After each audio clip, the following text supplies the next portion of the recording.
ব্যান্ডগুলো গুছাই, band গুছাই রাখবো।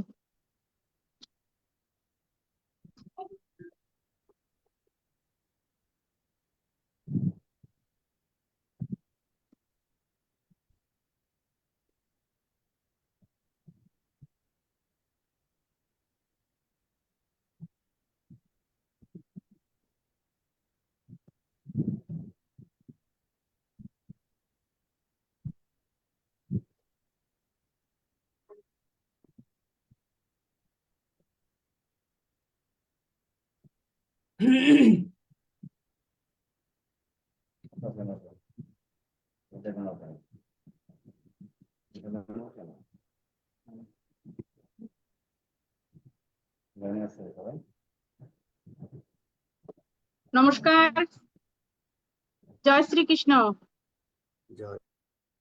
কৃষ্ণাঞ্জলি গীতা নিকেতন trust আয়োজিত আজকের অনলাইন গীতা বিবেচন সত্র 4 আপনাদের সবাইকে জানাচ্ছি সুস্বাগতম, কৃষ্ণময় প্রীতি এবং শুভেচ্ছা।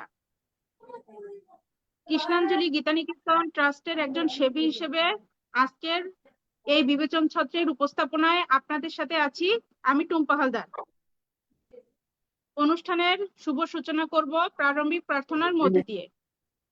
আর এই প্রারম্ভিক প্রার্থনা করবেন আমাদের প্রিয় কৃষ্ণাঞ্জলি গীতানিকেতন ট্রাস্টের অন্যতম একজন সাধক শ্রী গোবিন্দচন্দ্র দাদা। আমি দাদাকে অনুরোধ করছি প্রারম্ভিক প্রার্থনা করার জন্য।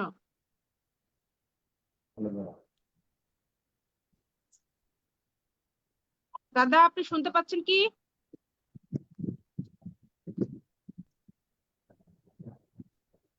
গোবিন্দ দাদা,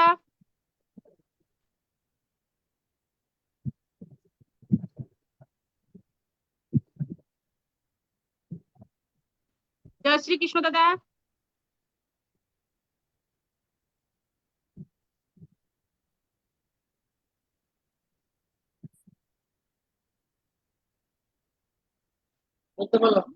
দাদা, আপনাকে অনুরোধ করছি প্রারম্ভিক প্রার্থনা করার জন্য। দাদা, শুনতে পাচ্ছেন? হেডফোন ছাড়াই বলতে বলো, তাই হবে। হেডফোন ছাড়া বলেন, হেডফোন ছাড়া বলেন।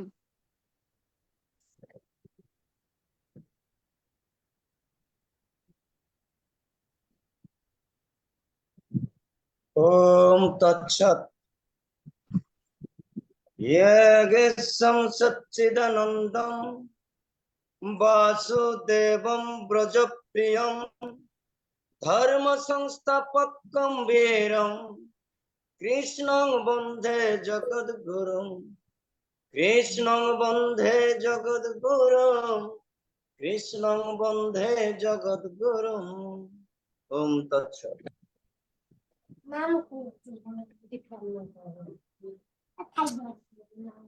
ধন্যবাদ দাদা সুন্দরভাবে প্রারম্ভিক প্রার্থনা করার জন্য। এখন প্রদীপ প্রজ্বলন, আমরা এখন প্রদীপ প্রজ্বলন দেখব। আর এই প্রদীপ প্রজ্বলন করবেন শ্রীমতী সূচনা দাস। আমরা এখন সূচনা দাসের প্রদীপ প্রজ্বলন দেখব।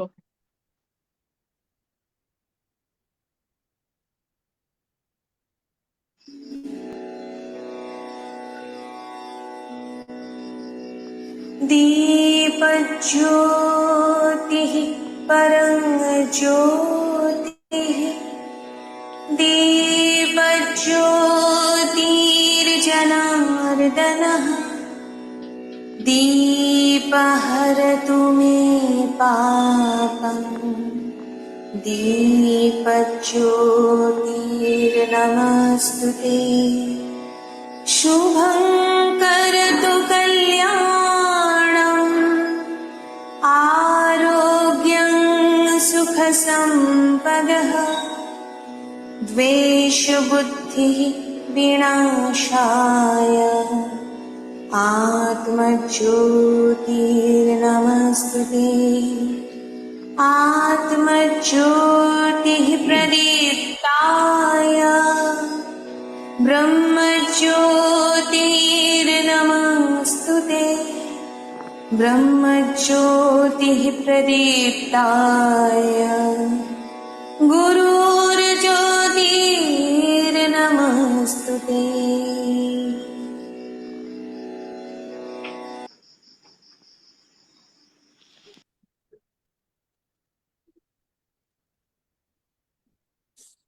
ধন্যবাদ সূচনা দাসকে সুন্দরভাবে প্রদীপ প্রজ্বলন করার জন্য। এখন শঙ্খধ্বনি, আর শঙ্খধ্বনি নিয়ে আমাদের সামনে এখন আসছেন কৃষ্ণাঞ্জলি গীতানিকেতনের অন্যতম একজন ছোট্ট সাধক শ্রী সঞ্জয় দাস। আমরা এখন সঞ্জয় দাসের কাছ থেকে শঙ্খধ্বনি শুনবো।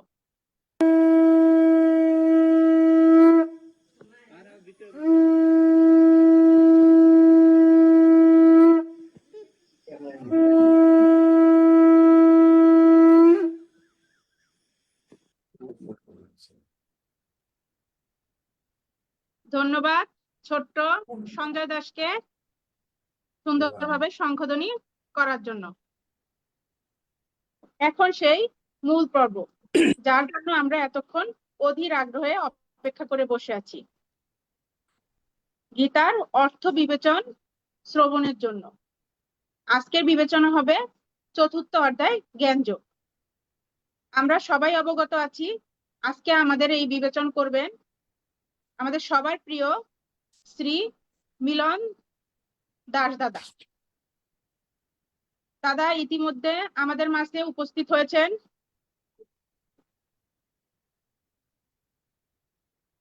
দাদা মিলন দাদা। হ্যাঁ, জয় শ্রীকৃষ্ণ। জয় শ্রীকৃষ্ণ। দাদা আপনাকে অনেক ধন্যবাদ, কৃষ্ণাঞ্জলি গীতা নিকেতনের নিমন্ত্রণ গ্রহণ করে আমাদের মাঝে উপস্থিত হয়েছেন। আপনাকে সাধুবাদ। তো আমি দাদাকে অনুরোধ করব আজকের বিবেচন শুরু করার জন্য। চতুর্থ অধ্যায় জ্ঞানযোগ। ওম অখণ্ডমণ্ডলাকারং ব্যাপ্তং যেনম চরাচরম তৎপদম দর্শিতং যেনম তস্मै শ্রী গুরবে নমঃ। ওম অজ্ঞানং তিমিরান্ধস্য জ্ঞানাঞ্জন শলাকয়া চক্ষুর উন্মীলিতং যেনম তস্मै শ্রী গুরবে নমঃ। ওম শ্রী কৃষ্ণায় বাসুদেবায় হরয়ে পরমাত্মনে প্রণত ক্লেশনাশায় গোবিন্দায় নমো নমঃ। হে কৃষ্ণ করুণা সিন্ধু দীনবন্ধু জগৎপতে গোপেশ গোপিকা কান্ত রাধা কান্ত নমস্তুতে। তপ্ত কাঞ্চন গৌরাঙ্গিনী রাধে বৃন্দাবনেশ্বরী বিষভানু সুতং দেবী প্রণামামি হরি প্রিয়ে। বাঞ্ছা কল্পতরুবার্ষ কৃপা সিন্ধু এবচ পতিতানাং পাবনেভ্য পরম ব্রাহ্মণেভ্য বৈষ্ণবেভ্যো নমো নমঃ। ওম সর্বৈপনিষিদ গাবদুক্ত গোপালানন্দনঃ পার্থবশুদ্র ভক্ত দুগ্ধম গীতামৃতং মহাত্মূর্খম করোতি বাচালম পুঙ্গুম লঙ্ঘয়তি গিরিম যৎ কৃপাতমহং বন্দে পরম আনন্দ মাধবম। ইয়ং ব্রহ্মা বরুণীন্দ্র রুদ্র মরুতিস্তন্তি দিব্যস্তবৈ বেদে সাঙ্গপদকর্ম উপনীতে সন্তি ইয়ং সামগঃ ধ্যান অবস্থিত তদ্গতেন মনসা পশ্যন্তি ইয়ং যোগিনং ইয়স্তং বিদুসুরা অসুরগণায় দেবায় তস্মৈ নমঃ। নারায়ণং নমস্কৃত্যং নরং চৈব নর উত্তমম দেবীং শরণসতি চৈব তত জয় মুদীরয়ে। জয় শ্রীকৃষ্ণ, জয় শ্রীমদ্ ভগবত গীতা। শুধু সনাতনী ভক্ত সজ্জন মন্ডলী, দেশে প্রবাসে যে যেখান থেকে আমাদের এই কৃষ্ণাঞ্জলি গীতা নিকেতনের লাইভ অনুষ্ঠান দেখতেছেন, তাদের সকলকেই কৃষ্ণাঞ্জলি গীতা নিকেতনের পক্ষ থেকে সাধুবাদ, অভিনন্দন, শুভেচ্ছা ও শুভ নমস্কার। আজ আমি শ্রীমদ্ ভগবত গীতা থেকে চতুর্থ অধ্যায় থেকে বিবেচনা করব। তা আমি পূর্বে সংক্ষিপ্ত ভাবে কয়েকটি কথা বলতে চাই। তা হলো, প্রথমত এই যে শ্রীমদ্ ভগবত গীতা, এই গীতা আমরা কেন পড়ব, এই গীতাকে আমরা এত প্রায়োরিটি কেন দেই, 700 শ্লোকের গীতা এত প্রাধান্য আমরা দেওয়ার কারণ কি? শ্রীমদ্ ভগবত গীতা থেকেও সহস্র লক্ষাধিক শ্লোকের আরো মন্ত্রের অগণিত গ্রন্থ রয়েছে, তার মধ্যে আমরা শ্রীমদ্ ভগবত গীতাকে এত প্রাধান্য কেন দিই, এই বিষয়টা আমাদের সকলের অবগত হওয়া প্রয়োজন। প্রথমত শ্রীমদ ভগবদ গীতা মঙ্গলাচরণে যদি আমরা দেখি, সর্ব উপনিষিদ গাব দুগ্ধ গোপালানন্দন পার্থ বৈশ্যত সুধীর ভোক্তা দুগ্ধম গীতা অমৃতং মহৎ। পূর্বে ছিল সনাতন ধর্মের সর্বশ্রেষ্ঠ আদি গ্রন্থ হলো বেদ। বেদকে যখন আমরা বুঝতে এত সক্ষম হলাম না, বেদের পরে আসলো সংহিতা, সংহিতার পরে আসলো উপনিষদ, 108টি উপনিষদ, উপনিষদের পরে আসলো শ্রীমদ ভগবত গীতা। তাই গীতা বলা হচ্ছে সর্ব উপনিষিদ, সর্ব উপনিষিদ। সমস্ত উপনিষদ গুলি হলো একটা গাভী স্বরূপ, আর এই গাভীর দোহনকারী হলেন ভগবান শ্রীকৃষ্ণ, বর্ষ স্বরূপ হলেন শ্রীমান অর্জুন, আর দুগ্ধ স্বরূপ হলো শ্রীমদ ভগবত গীতার এই শ্লোকগুলি। দুগ্ধম গীতা অমৃতং মহৎ, এই গীতার শ্লোকগুলি অমৃত স্বরূপ। তাই অমৃত যে ব্যক্তি অস্বাদন করে পুনর্জন্ম ন বিদ্যতে, যে ব্যক্তি গীতা অমৃত অস্বাদন করে তার আর পুনরায় জন্ম হয় না। এবং এই গীতাকে কেন, আবারও বলি, এত প্রায়োরিটি কেন দেওয়া হয়? জগৎগুরু সংখ্যা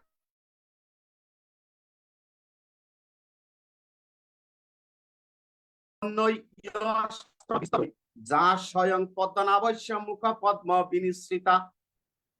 গীতা কোনো অডিও বাণী নয়, গীতা কোনো মহাপুরুষের বাণী নয়, গীতা কোনো মহাত্মাদের বাণী নয়, গীতা কোনো দেবতাদের বাণী নয়, গীতা স্বয়ং পদ্মনাভস্য, গীতা স্বয়ং পরম ব্রহ্ম ভগবান শ্রীকৃষ্ণের মুখ নিঃসৃতা ভাবে এই সুধা অমৃত প্রকাশ হয়েছে। তাই স্বয়ং পদ্মনাভস্য মুখ পদ্ম বিনিশ্রিতা, ভগবান শ্রীকৃষ্ণের মুখ দ্বারা এই পবিত্র শ্রীমদ ভগবত গীতা প্রকাশ। আর এই জন্য গীতা সর্বশ্রেষ্ঠ গ্রন্থ, যা ভগবান স্বয়ং নিজে প্রকাশ করেছেন। আর কলিহত জীবের জন্য, আমরা যে যুগে রয়েছি এটা অল্প আয়ুর যুগ, সত্য ত্রেতা দাপর কলি, ইতিপূর্বে 3 যুগ গত হয়েছে, কলিযুগ। এই কলিযুগের জীবের জন্য ভগবান উদ্ধারের আমাদের সর্বশ্রেষ্ঠ একটা পন্থা দিয়েছেন, তা হলো শ্রীমদ ভগবত গীতা। সত্য যুগে লক্ষ লক্ষ বছর আয়ু ছিল, সেই যুগে ধ্যান তপস্যা করে যে ফল জীব লাভ করত সাধকগণ, ত্রেতা যুগে এসে যজ্ঞ আদি করে, যাগ যজ্ঞ আদি করে যে ফল লাভ করতেন, দাপর যুগে এসে পূজা অর্চনা করে যে ফল আদি লাভ করতেন, কলি যুগে এসে যদি কোনো ব্যক্তি শ্রীমদ ভগবত গীতার শরণাপন্ন হয়, সে সত্য ত্রেতা দাপর এই 3 যুগের ফল শ্রীমদ ভগবত গীতা পাঠের মাধ্যমে সে লাভ করতে পারে। জয় শ্রীকৃষ্ণ। এই জন্য আমাদেরকে গীতা অবশ্যই পড়তে হয়। আর বিশ্ব ব্রহ্মাণ্ডে যাহা আছে শ্রীমদ ভগবত গীতাতেও তাহাই আছে। আর গীতা পড়লে জীব জানতে পারবে, গীতা অধ্যয়ন করলে, গীতা পাঠ করলে আমরা জানতে পারবো প্রথমত যে আমি কে, কোথা থেকে এসেছি, কেন এসেছি, আমার কাজ কি, কেন আমাকে এই জগতে আসতে হয়েছে, আবার অন্তে মৃত্যুর পর প্রত্যেকটা জীব কোথায় যাবে, এই সমস্ত সিদ্ধান্তর উত্তর, সমস্ত প্রশ্নের উত্তর ভগবান শ্রীকৃষ্ণ শ্রীমান অর্জুনকে দিয়েছেন।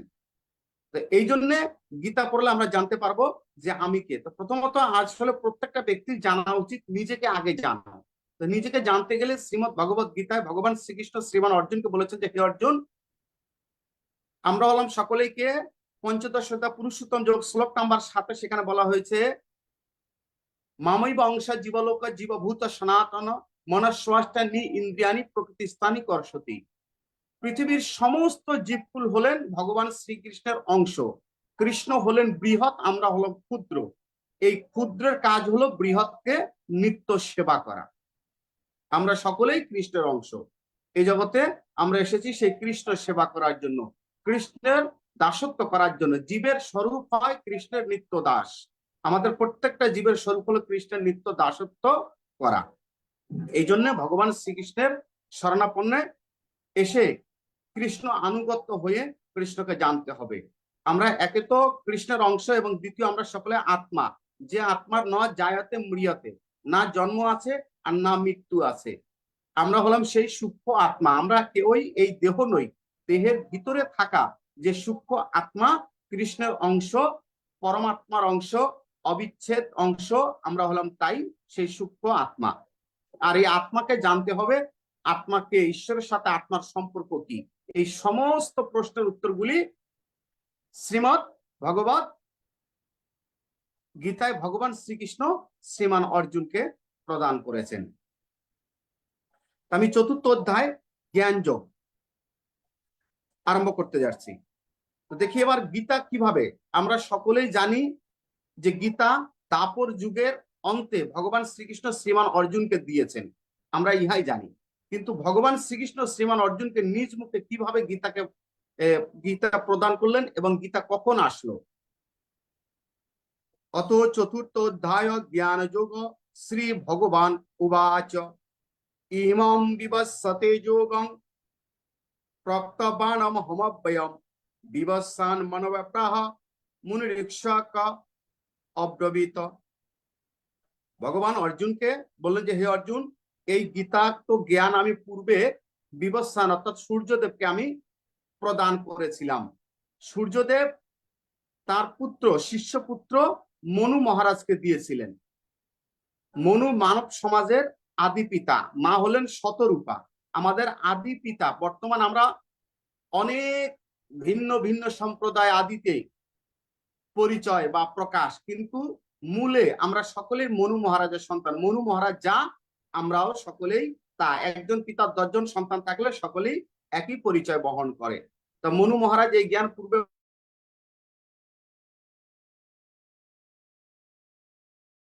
সন্তান, আমরা সকলে, আমাদের সকলের উচিত সেই ভগবত জ্ঞান প্রাপ্ত হওয়া। তো মনু মহারাজের পরে কে প্রাপ্ত হলেন? মনু মহারাজের পুত্র শিষ্যপুত্র ইক্ষ্বাকু। ইক্ষ্বাকুর পরে রাজর্ষিগণ পেলেন। এবং পরম্পরা প্রাপ্তম ইমম রাজর্ষয় বিদু সকালে নিহ মহতা যোগনষ্ট পরন্তপ স এবায়াং ময়া তেদ্য যোগঃ প্রাপ্ত পুরাতন ভক্ত মে সখা চেতি রহস্য হিয়েদোত্তম। ভগবান শ্রীকৃষ্ণ অর্জুনকে বলেন, হে অর্জুন, এই পরম্পরার দ্বারাই আমি তোমাকে পবিত্র গুহ্যতম জ্ঞান প্রকাশ করতেছি। পরম্পরার দ্বারাই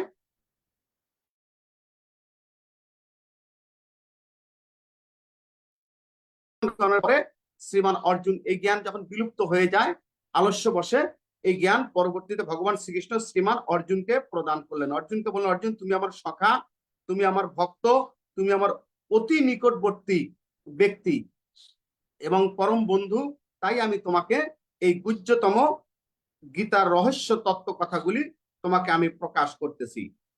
তদুত্তরে অর্জুন ভগবান শ্রীকৃষ্ণের কাছে প্রশ্ন রাখলেন। অর্জুন উবাচ অপরং ভবত জন্ম পরম জন্ম বিবস্বতঃ কথমেতত বিজানিয়াং তমদ্য প্রক্তবানীতি।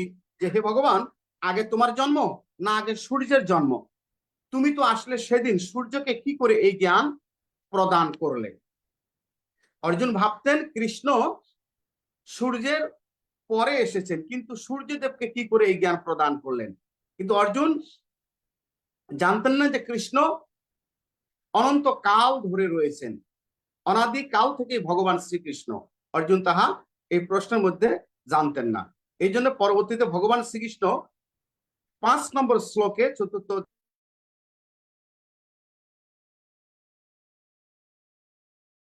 তানি জন্মানি তবা চা অর্জুন তান্যহম বেদ সর্বাণি নতম বেদ পরন্তপ। হে পরন্তপ অর্জুন, তোমার এবং আমার বহু বহু জন্ম অতিক্রম হয়েছে, তোমার কিছুই মনে নাই, আমার সব মনে আছে। ভূতানাম ঈশ্বর প্রকৃতিং সময়দিষ্টায় সম্ভবা আত্মমায়া। আমি প্রকৃতির দ্বারা যোগ বলে, যোগ মায়া দ্বারা আশ্রিত হয়ে আমি যে লীলা করি, ভগবান শ্রীকৃষ্ণ বললেন আমাকে সকলেই দর্শন করতে পারে না। অজপি সন্ন্যাবী আত্মা, আমি অজ, আমি জন্ম রহিত, আমার কোনো জন্ম মৃত্যু নেই, কিন্তু আমি পৃথিবীতে এসে যখন যোগ মায়া বলে লীলা করি আমাকে সকলেই জানতে পারে না। এবং ভগবান তার আসা যাওয়ার, পৃথিবীতে গমনাগমনের তত্ত্বগুলি 7-8 নম্বর শ্লোকে প্রকাশ করলেন। ইয়দা ইয়দা হি ধর্মস্য গ্লানির্ভবতি ভারত অভ্যুত্থানম অধর্মস্য তৎ আত্মানম সৃজাম্যহম। পরিত্রাণায়াম সাধুনাম বিনাশায় চ দুষ্কৃতাম ধর্ম সংস্থাপনার্থায় সম্ভবামি যুগে যুগে। ভগবান শ্রীকৃষ্ণ শ্রীমান অর্জুনকে বলেন যে হে অর্জুন, যখন যখন পৃথিবীতে ধর্মের গ্লানি হয় তখন তখন আমি নিজেকে কি করি, তদ আত্মানাম সৃজম নাহম, তখন তখন আমি নিজেকে সৃজন করি, আমার থেকে আমি নিজেকে সৃজন করে আমি জগতে আসি। কেন আসি? কেন আসি? 8 নম্বর শ্লোকে বললেন পরিত্রাণায়াং সাধুনাং, সাধু পরিত্রাণ করার জন্য, বিনাশ হয় এচ দুষ্কৃতাম, দুষ্কৃতিকারী যারা কৃষ্ণ বিরোধী, হরি বিরোধী, ধর্ম বিরোধী, সাধু বিরোধী, সমাজ বিরোধী, যারা সমাজে অকল্যাণকর, সমাজে হানিকর কর্ম করে, ভগবান তাদেরকে বধ করার জন্য পৃথিবীতে অবতীর্ণ হন। আর পরিত্রাণায়ং সাধুনাং, যারা সাধু, যারা শুদ্ধ ভক্ত, যাদের দ্বারা সমাজে কল্যাণকর কাজ হয়, যারা জগতে কল্যাণের জন্য আসে, তাদেরকে ভগবান রক্ষা করেন। জগৎগুরু নিগমানন্দ ব্রহ্মচারী একটা বাণীতে বলেছিলেন, আমাদের প্রত্যেকটা ব্যক্তির জন্ম হয়েছে জগত জহঙ্গ মঙ্গলায়ং ভবতু, আমাদের প্রত্যেকটা ব্যক্তির জন্ম হয়েছে জগতে মঙ্গল সাধনা করার জন্য। যার দ্বারা জগতে মঙ্গল কামনা হবে না, মঙ্গল সাধিত হবে না, জগতের কল্যাণকর কর্ম হবে না, তার জন্মটা সার্থক নয়, তার জন্মটা অনর্থক। এই জন্য আমরা যখন জগতে এসেছি, আমাদের প্রত্যেকের দ্বারাই যেন জগতে কল্যাণকর কাজ হয়, জগতে মঙ্গলময় যেন কাজ হয়। আমাদের দ্বারা যখন জগতে কোনো ব্যক্তির দ্বারা যখন জগতে কল্যাণকর কাজ হয়, ওই ব্যক্তি একদিন যদি পৃথিবী থেকে অন্তর্ধান হয়, তার জন্য সারা জগৎ কান্না করে। এই তো কবি বলেছেন, এমন চরিত্র করিয়ে গঠন মরণে হাসিবে তুমি কাঁদিবে ভুবন।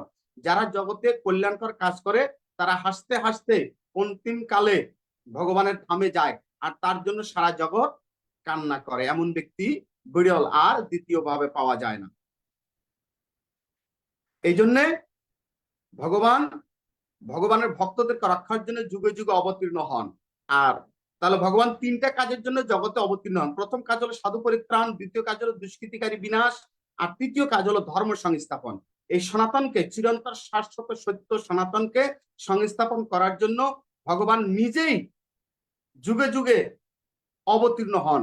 ইহা সনাতনীদের জন্য সবচেয়ে পরম পাওয়া, যে ভগবান আর কাউকে পাঠান না, নিজেই আসেন। সত্যযুগে শ্রীহরি রূপে যখন ছিলেন, ভগবান বিষ্ণুর কর্ণমল থেকে, গর্ভদক্ষায় বিষ্ণুর কর্মমল থেকে মধু আর কৈটব নামে 2 জন দৈত্য বেরিয়েছিলেন, যা চণ্ডীতে প্রকাশ করা হয়েছে মার্কণ্ডেয় পুরাণে। তো সেই দৈত্যকে ভগবান নিজেই বধ করে জগৎকে রক্ষা করলেন। তারপরে রামচন্দ্র রূপে যখন ভগবান নিজে আসলেন, এসে রাবণকে, কুম্ভকর্ণকে,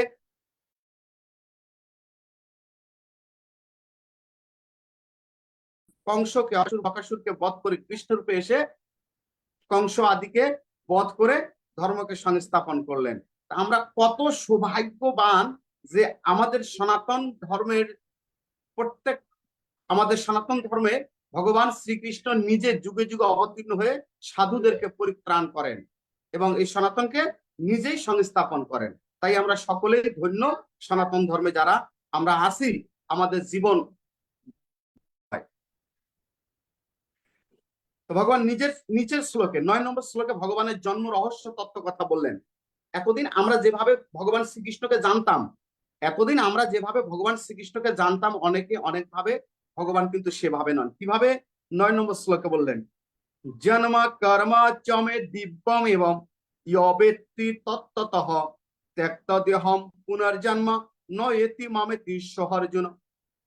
হে অর্জুন, আমার জন্ম কর্মটা হলো দিব্য জ্যোতি স্বরূপ, আর এই জ্যোতির তত্ত্ব যে ব্যক্তি জানে, পুনর্জন্ম ন বিদ্যতে, তার আর পুনরায় জন্ম হয় না। আমরা সকলেই জানি, কৃষ্ণর 8শত নামে উল্লেখ করা হয়েছে, যখন কৃষ্ণ জন্ম নিল দৈবিকীর উদরে, দেবগণ তখন পুষ্প বৃষ্টি করে। কিন্তু আসলে ভগবান শ্রীকৃষ্ণ এখানে কি বলতেছেন?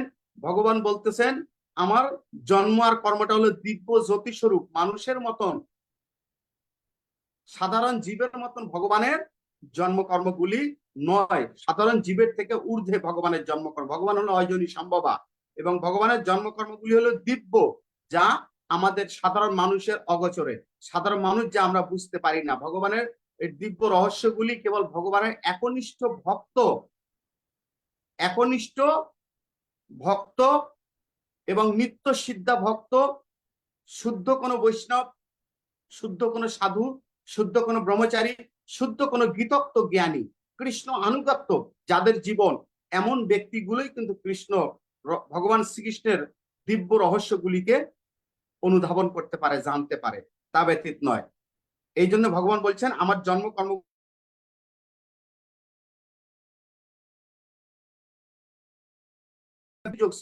বলেছেন ইয় মামা অজম অনাদিন চ ব্যক্তি লোক মহেশ্বরম অসংমূরা সমত্তেষু সর্বা পাপ প্রমুচ্যতে।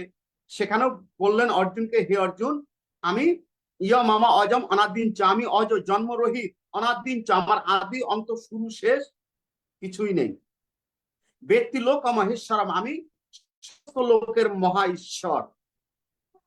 এই তত্ত্ব যারা জানে তারা হলো বুদ্ধিমান ব্যক্তি। এই জন্যে ভগবান শ্রীকৃষ্ণ কোনো সাধারণ মানুষের মতন জন্ম কর্ম নেই, এবং ভগবান শ্রীকৃষ্ণ উনি ওনার কোনো প্রভু নেই, উনি সকলের প্রভু। দশম অধ্যায় শ্লোক নম্বর 8 বলেছেন অহম সর্বস্ব প্রভব মর্ত সর্বং প্রবর্ততে ইতি মত ভজন্তে মাম বুধা ভাব সমন্বিতা। হে অর্জুন, অহম সর্বস্ব প্রভব, আমি সকলের প্রভু, মর্ত সর্বং প্রবর্ততে, আমার থেকে সমস্ত কিছু প্রবর্তিত হয়, সৃষ্টি হয়, আমি কারো থেকে না। কৃষ্ণ কারো থেকে না, কৃষ্ণ থেকে সমস্ত কিছু প্রবর্তিত হয়, কৃষ্ণ কারো থেকে প্রবর্তিত হন না। কৃষ্ণ তো অজ, জন্মরহিত। কৃষ্ণের ভগবান শ্রীকৃষ্ণ নয় জায়তে মুড়িয়াতে বা কদাচিৎ, কদাচিৎ ভগবান শ্রীকৃষ্ণ না কখনো জন্ম আর না কখনো মৃত্যু রয়েছে। তাই এই তত্ত্বগুলি কেবল গীতা উদ্ঘাটন করতেছে। এই জন্য ভগবান কৃষ্ণ সম্বন্ধে জানতে গেলে আমাদেরকে গীতার আশ্রয়ে নিয়ে কৃষ্ণকে জানতে হবে। গীতার আশ্রয় না নিয়ে যদি আমরা কৃষ্ণকে জানি, তাহলে আমাদের জানাগুলি মনে হয় ত্রুটি থাকতে পারে। কেননা ভগবান নিজের তত্ত্ব কথাগুলি একমাত্র শ্রীমৎ ভগবত গীতায় নিজ মুখে শ্রীমান অর্জুনকে বলেছেন। এই জন্য গীতার আশ্রয় আশ্রিত হয়ে আমাদের উচিত ভগবানকে জানা। তো ভগবান এবার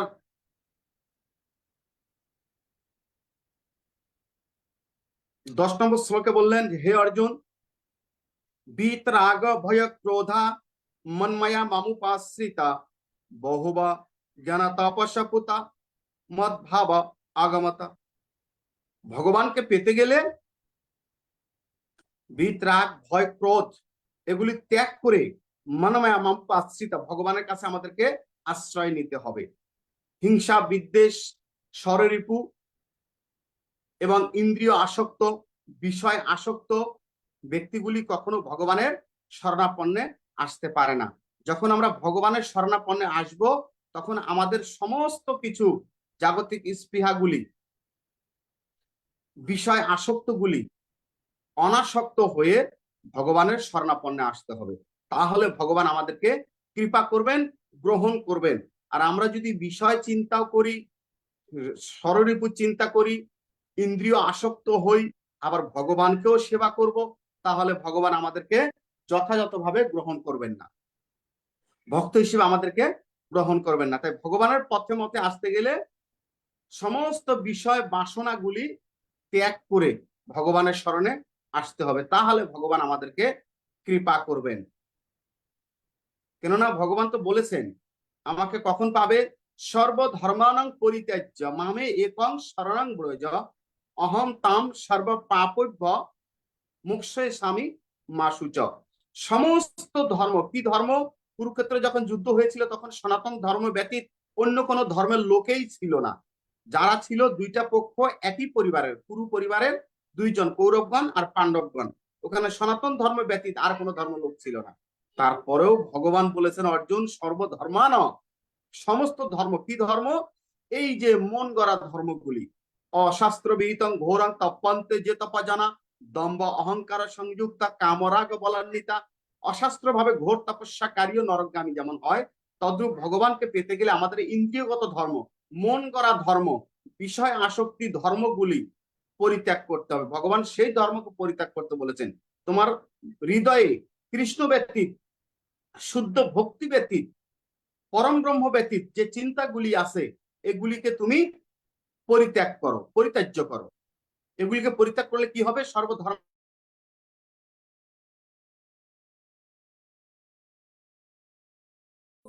স্মরণ করো। অহম তাম, আমি তোমাকে সর্বা পাপব্য সমস্ত পাপ থেকে মোক্ষই স্বামী মাসুত, মুক্তি করে দেব। এই অভয় বাণী ভগবান শ্রীকৃষ্ণ ব্যতীত আর কেউ কোথাও কাউকে প্রদান করে নাই।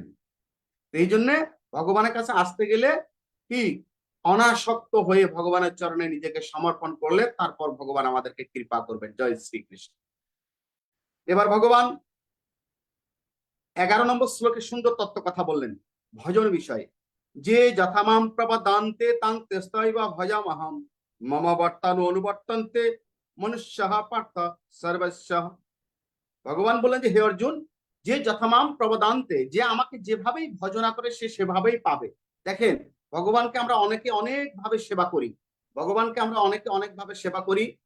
কেউ দেবদেবী রূপে ভগবানকে পূজা করি, কেউ যার যেমন চিন্তা সে তেমন রূপে ভগবানকে আমরা সেবা করি। কিন্তু ভগবান বলতেছেন যে আমাকে যে যেভাবে সেবা করবে সে সেভাবেই পাবে, কিন্তু পরিপূর্ণ ভাবে নয়।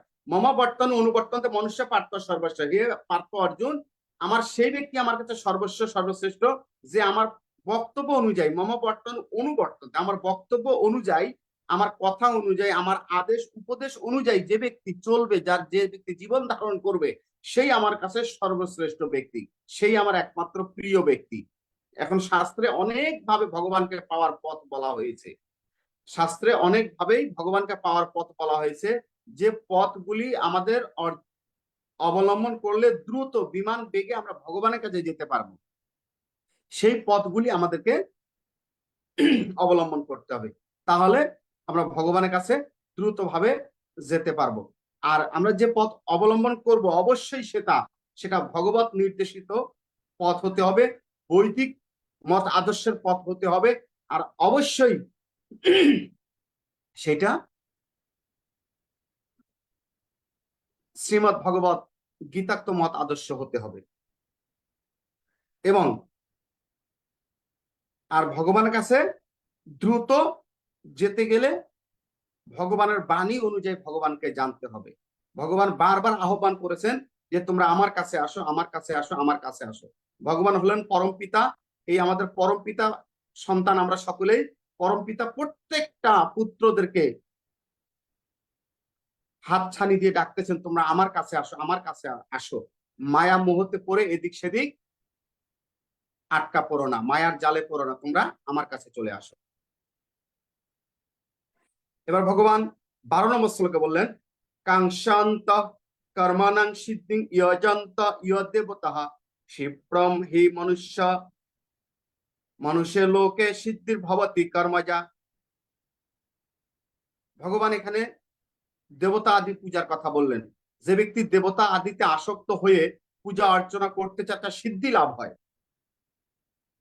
সে দ্রুত সিদ্ধি লাভ করতে পারে, কিন্তু ঈশ্বর লাভ হয় না, গোবিন্দ লাভ হয় না। তাই ভগবানকে লাভ করতে গেলে ভগবানকেই জানতে হবে। আর যদি আমরা অল্প সম্পূর্ণ জ্ঞানী যারা, তারা কি করে? দেবতা আদিতে আসক্ত হয়ে দেবতার কাছেই তার প্রাপ্য বস্তু চাওয়া শুরু করে। তাই দেবতা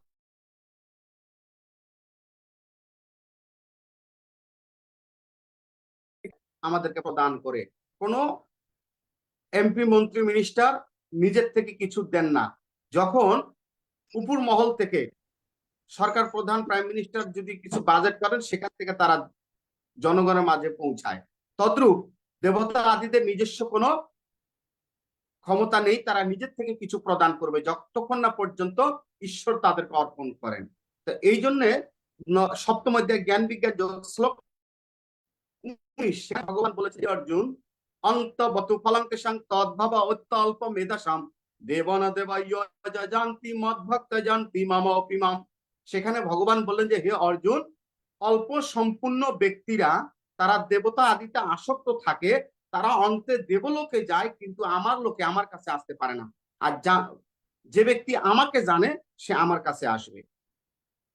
জানতি ব্রত মজ্জাদি মামা অপিমাম, যে আমাকে জানবে সে আমার কাছে আসবে।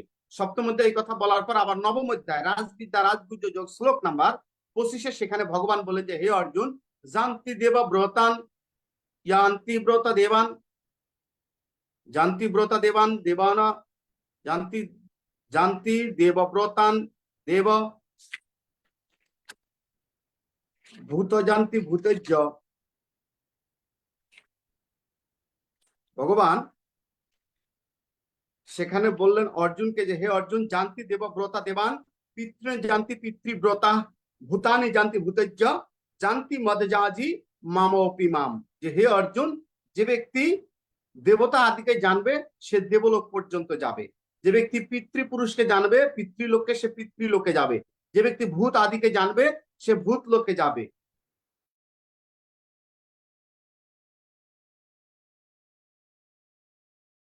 মাত্র 7,000 বছর আয়ু হয় ভাগবতমে বলা হয়েছে, সেখান থেকে আবার পুনরায় পৃথিবীতে জন্ম নিতে হয়। তাই দেবলোকে জীবের কোনো নিত্য স্থান নয় এবং পাতাল লোকে অতল বিতল সুতল তলাতল মহাতল রসতল পাতাল নিচে যে 7টি পাতাল এখানেও জীবের কোনো নিত্য স্থান নয় এবং উপরে যে ভূলোক ভূগোলক স্বর্গলোক জনলোক মহলোক তপলোক ব্রহ্মলোক পর্যন্ত সেখানেও জীবের নিত্য স্থান নয়। তাহলে জীবের নিত্য স্থান কোথায়? জীবের নিত্য স্থান হলো ভগবত ধাম। জীব কোন দেবলোকে যাবে না, জীব যাবে ভগবত ধামে। সন্ত গুরু রবিদাস ওরফে রুহিদাস উনি একটা বাণী বলেছিলেন, স্বর্গ ভোগ ইচ্ছা নেহি আর না বৈকুণ্ঠ নিবাস সত্য নামকে দর্শনা চাহু উহে সন্ত গুরু রবিদাস। উনি একটা বাণীতে বলেছিলেন যে আমার স্বর্গ ভোগের ইচ্ছা নাই, বৈকুণ্ঠ ভোগেরও ইচ্ছা নেই, আমি কেবল নামের দর্শন পেতে চাই। যে নামের দর্শন পায় তার স্থান ভগবত ধাম হয়। আর এই ভগবত ধামে বা কেমন? শ্রীমদ ভগবত গীতা ৫ম অধ্যায় পুরুষোত্তম যোগ শ্লোক নাম্বার 6 সেখানে বলা হয়েছে ন তদ ভাসতে সূর্য ন শশাঙ্ক ন পাবক ইয়দ্গত ন নিপ্রত্যন্তে তদ্ধাম পরমং মম। এক সূর্য উদয় হয়ে গোটা পৃথিবীকে আলোকিত করে, সহস্র সূর্য আদি উঠলেও ভগবত ধামকে আলোকিত করতে পারবে না। সহস্র চন্দ্র আদি উদিত হলেও ভগবত ধামকে আলোকিত করতে পারে না। ভগবত ধাম এত মাধুর্য মণ্ডিত যে ধামের বর্ণনা এক মুখে করা যায় না, আর যে ধামের বর্ণনা সহজে বর্ণনা করে শেষ করা যায় না। এত সুন্দর মাধুর্য মণ্ডিত। আর যারা ভগবত ভজন করে তারা সেই ভগবত ধামেই যাবে। তো ভগবত ধামে কারা যায়? বহুনাম জন্মনান্তে জ্ঞানবান মামা প্রবতান্তে বাসুদেবম ইতি সমহাত্মানম সদুর্লভম। সপ্তম অধ্যায় বলা হয়েছে যারা জন্ম জন্মান্তর বাসুদেব কৃষ্ণকে ভজনা করে অন্তে সেই ব্যক্তিগুলি বাসুদেবকে প্রাপ্ত হয়ে ভগবত ধামেই যাবে। তো তাই আমাদের প্রত্যেকটা ব্যক্তির উদ্দেশ্য হলো ভগবত ধাম। আমরা ভগবত ধাম থেকেই ইহ জগতে এসেছি, আবার এই জগতের আমাদের সমস্ত কর্ম সমাপ্তি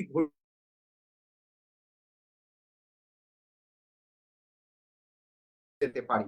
এবার ভগবান বললেন 13 নম্বর শ্লোকে চতুর্বর্ণং ময়া সৃষ্টম গুণকর্ম বিভাগশ তস্য কর্তারপি মাম বিদ্যা কর্তারৎ অব্যয়ম। ভগবান এখানে বর্ণের কথা বললেন। এটা গুরুত্বপূর্ণ কথা, যেটা আমাদের অনেকের প্রায় সবসময় একটা সংশয় হয়ে থাকে যে ভগবান, অনেকে প্রশ্ন করে থাকেন, বলে থাকেন যে ভগবান কি করে বর্ণ ভাগ করলেন? ভগবান তো বর্ণ ভাগ করতে পারেন না, কিন্তু ভগবান কিভাবে এই কথা বলেছেন এটা আগে আমাদের ভগবানের কথার যে ভাব দ্বারা সেটা বুঝতে হবে। চাতুর্বর্ণাং ময়া সৃষ্টং, ভগবান বলে আমি 4টা বর্ণ সৃষ্টি করেছি, ব্রাহ্মণ ক্ষত্রিয় বৈশ্য শূদ্র, কিন্তু গুণ কর্ম বিভাগ গুণ আর কর্মকে ভাগ করেছেন। ভগবান জন্মসূত্রে কাউকে ভাগ করেন নাই, কর্ম আর গুণ ক্ষেত্রে ভাগ করেছেন। রাজা বল্লাল সেন, ভারতবর্ষের তৎকালীন রাজা বল্লাল সেন হাতের কর্ম অনুযায়ী ভাগ করেছেন, আর ভগবান গুণ অনুযায়ী ভাগ করেছেন। ব্রাহ্মণের মধ্যে যদি ব্রহ্ম গুণ সম্পূর্ণ ব্রহ্ম জ্ঞান আদি না থাকে তাকে কখনো ব্রাহ্মণ বলে জানা যাবে না। ক্ষত্রিয়ের মধ্যে যদি ক্ষত্রিয় গুণ সম্পূর্ণ না থাকে তাকে ক্ষত্রিয় বলে মনে করা যাবে না। বৈশ্যের মধ্যে যদি, শূদ্রের মধ্যে যদি যে যার গুণ, সেই গুণ যদি না থাকে, সে কখনোই সে বর্ণ অনুযায়ী প্রকাশ হবে না। তো ভগবান বলছেন গুণকর্ম, ব্রাহ্মণের যে গুণগুলি, ব্রাহ্মণের কয়টা গুণ?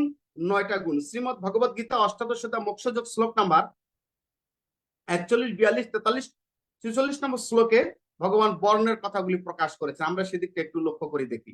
ভগবান প্রথম বলেছেন 41 নম্বর শ্লোকে, ব্রাহ্মণ ক্ষত্রিয় বিশাং শূদ্রাণাঞ্চ পরন্তপ কর্মাণি প্রবিভক্তানি স্বভাব প্রভাব ওই গুণে। স্বভাব আর প্রভাব, এই দুটো গুণে ব্রাহ্মণ ক্ষত্রিয় বৈশ্য শূদ্র, যার মধ্যে যেমন গুণ আর স্বভাব, সে তেমনি বর্ণ ধারণ করবে। ব্রাহ্মণের 9টি গুণ, সম দম তপ শৌচং শান্তি আর্য মেবচ জ্ঞান বিজ্ঞানম আস্তিক ব্রহ্মকর্মম স্বভাবজম। ব্রাহ্মণের 9টা গুণ, এই 9টা গুণ সম্পূর্ণ যার মধ্যেই হবে, সে যে কোনো বর্ণেই তার জন্ম হোক, যে কোনো গোত্রেই জন্ম হোক, যে কোনো সম্প্রদায় তার জন্ম হোক, যদি এই 9টা গুণ সম্পূর্ণ ব্যক্তি উপলব্ধি করতে পারে, তার মধ্যে প্রকাশ থাকে, তাহলে সে ব্রাহ্মণ। শুধু পৈতা ধারণ করলেই কখনোই ব্রাহ্মণ হওয়া যায় না। পৈতার গুণে কেহ ব্রাহ্মণ নয়, জন্মসূত্রে কেহ ব্রাহ্মণ নয়। ব্রাহ্মণ হলো তার কর্ম এবং গুণ ক্ষেত্রে। যদি তার মধ্যে কর্ম আর গুণ থাকে, তাহলে সে অবশ্যই তাকে ব্রাহ্মণ। প্রথমত সমদর্শিতা, সবাইকে সমান ভাবতে হবে। কোনো একজন ব্যক্তি যদি নিজেকে বড় ভাবে আর সবাইকে যদি ছোট ভাবে, তাহলে বুঝবেন তার জ্ঞানের কমতি আছে, সে এখন সমদর্শিতা হতে পারে নাই। শ্রীমদ ভগবত গীতা পঞ্চম অধ্যায় কর্মসন্ন্যাস যোগ শ্লোক নাম্বার 18 ভগবান বলেছেন যে বিদ্যা বিনয় সম্পূর্ণ ব্রাহ্মণ গবি হস্তিনী সুনির্চবা সপাক পণ্ডিত সমদর্শিন। একজন পণ্ডিত ব্যক্তির দৃষ্টিকোণ থেকে দূরে, একজন পণ্ডিত ব্যক্তি দূরে দাঁড়িয়ে দেখতেছেন যে ব্রাহ্মণে হাতিতে, গরুতে, কুকুরে, চণ্ডালে এক। হাতির মধ্যে যে আত্মা, কুকুরের মধ্যে সে আত্মা, ব্রাহ্মণের মধ্যে সে আত্মা, পিঁপড়ার মধ্যে সে আত্মা। হাতি আর পিঁপড়া দেহে তফাৎ, কিন্তু আত্মায় কোনো তফাৎ নেই, আত্মায় কোনো দূরত্ব নেই, আত্মা এক। হাতিরও যে আত্মা, পিঁপড়ারও আত্মা, শারীরিক ভাবে ভিন্নতা, কিন্তু আত্মিক ভাবে আত্মার দিক থেকে অভিন্ন। তাই একজন সূক্ষ্ম পণ্ডিত কি দর্শন করেন? ওই ব্রাহ্মণেরও শরীর দর্শন করেন না, আর কুকুরেরও শরীর দর্শন করেন না, উভয়ের মধ্যে তিনি আত্মা দর্শন করেন। যিনি সর্বভূতে সর্বভূত হিতে রতা, সর্বভূতে যে আত্মা রয়েছেন, সে আত্মাকে যিনি দর্শন করতে সক্ষম হন, তিনি হলেন ব্রাহ্মণ। আর ভগবান শ্রীকৃষ্ণ তো বলেছেন অষ্টাদশ অধ্যায় 61 নম্বর শ্লোকে, ঈশ্বর সর্বভূতানাং হৃদেশ্ব অর্জুন তিষ্ঠতি ভ্রামমায়ান সর্বভূতানি যন্ত্র আরুরানি মায়া। ঈশ্বর সর্বভূতে আত্মারূপে বিরাজমান রয়েছেন। এই সর্বভূতে সর্বজীবে যিনি আত্মা দর্শন করেন, তিনি ব্রাহ্মণ। আবার এই শ্লোক ভগবান দশম অধ্যায় বিভূতি যোগ শ্লোক নাম্বার 20 বলেছেন, অহম আত্মা গুরাকেশ সর্বভূত সাইস্ত অহমাদিঞ্চ মধ্যঞ্চ ভূতানাম অন্ত এবচ। আমি কৃষ্ণ সর্বভূতে আত্মারূপে শায়িত আছি। এই আত্মাকে যিনি দর্শন করতে পারেন, তিনি হলেন যে ব্রাহ্মণ। আবার যদি বলি সন্ত গুরু রবিদাস, উনি কি বলেছেন একটা বাণীতে, ऊंचा जात के कारण कोई ब्राह्मण ना होए আর जो জানে ব্রহ্ম আত্মা রবিদাস কহে ব্রাহ্মণ সোয়ে। উঁচু জাতিতে জন্মিলে কেহ ব্রাহ্মণ নয়, যে ব্রহ্ম তত্ত্বকে জানে, ব্রহ্মকে জানে, আত্মাকে জানে, সেই ব্রাহ্মণ হয়। আবার আরেকটা বাণীতে বলেছেন সেই সন্ত গুরু রবিদাস মহারাজ জি, पूजिया मत ऐसा ब्राह्मण के जो होवे गुणहीन, पूजिया चरण चंडाल को जो होवे गुण प्रवीण। তুমি এমন কাউকে পূজা করিও না যার মধ্যে গুণ নেই, সে জন্মে আর বর্ণে যাই হোক, যার মধ্যে গুণ নেই তাকে পূজা করিয়ে না। পূজা করিয়ে চন্ডালের চরণ, যদি সে গুণ প্রবীণ, তার মধ্যে যদি গুণ থাকে। তাই এই জন্য শ্রীমদ ভগবত গীতার আদর্শে যে মহাত্মা মহাপুরুষগণ জীবন ধারণ করেছিলেন, তাদের প্রত্যেকটা জীবনীগুলি শুদ্ধ, সত্য, পবিত্র, এবং তাদের কথাগুলি, বাণীগুলিও সেই গীতামত আদর্শের মতোই।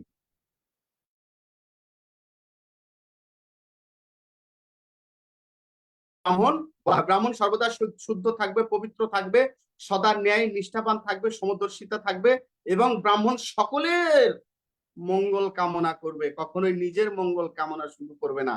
যদি আমি শুধু নিজের মঙ্গল কামনা করি, জগতে সবাই অসন্তুষ্ট থাক, আর আমি সন্তুষ্ট থাকি, এটা কিন্তু বেদে ব্রাহ্মণের কর্ম নয়। বেদে বলা হয়েছে সর্বে সাং মঙ্গলা ভুয়াত, একজন ব্রাহ্মণের কর্তব্য সকলের মঙ্গল কামনা করা।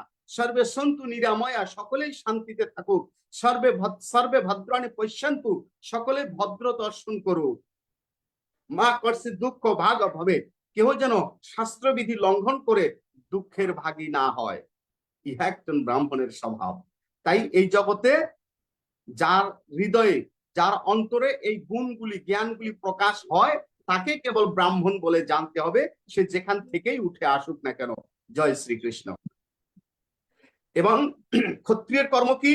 ক্ষত্রিয়ের কর্ম হলো সৌর্যং তেজা ধৃতিদাস্য যুদ্ধে চাপালানায়ম দানম ঈশ্বরং ভাবস্য ক্ষত্রং কর্ম স্বভাবজম। ক্ষত্রিয়ের কর্ম হলো সৌর্য তেজ ধৃতিদাস্য, সৌর্যবান হওয়া, বলবান হওয়া, যুদ্ধে চা অপলানায়ম, যুদ্ধ থেকে পলায়ন করা ক্ষত্রিয়ের কাজ নয়। ক্ষত্রিয়রা প্রাণ চলে যাবে কিন্তু যুদ্ধক্ষেত্র থেকে কখনোই পলায়ন করবে না। তারপর এবং তারা দানে অনেক দানবীর হয়, দানব ঈশ্বরম ক্ষত্রকর্ম স্বভাবজম, তারা অনেক বড় দানী হয়। তারপর বৈশ্যের কর্ম কি? কৃষি গোরক্ষা বাণিজ্য বৈশ্য কর্ম স্বভাবজম, কৃষি কাজ করা, গোরক্ষা করা, ব্যবসা করা, এগুলি হলো বৈশ্যের কর্ম।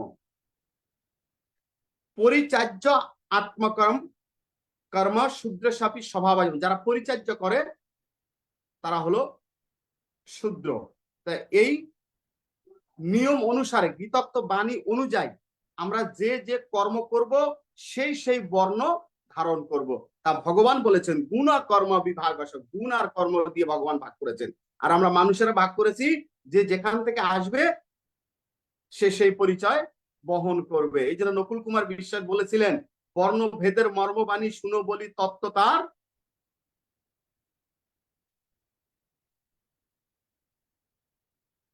যে বর্ণভেদের মর্মবাণী শুনো বলি তত্ত্ব তার, কোন বর্ণের জন্ম কার, কার কোন বর্ণের জন্ম সেটা বিষয় না, কে কোন কর্ম আমরা করতে সেটা হলো বিষয়।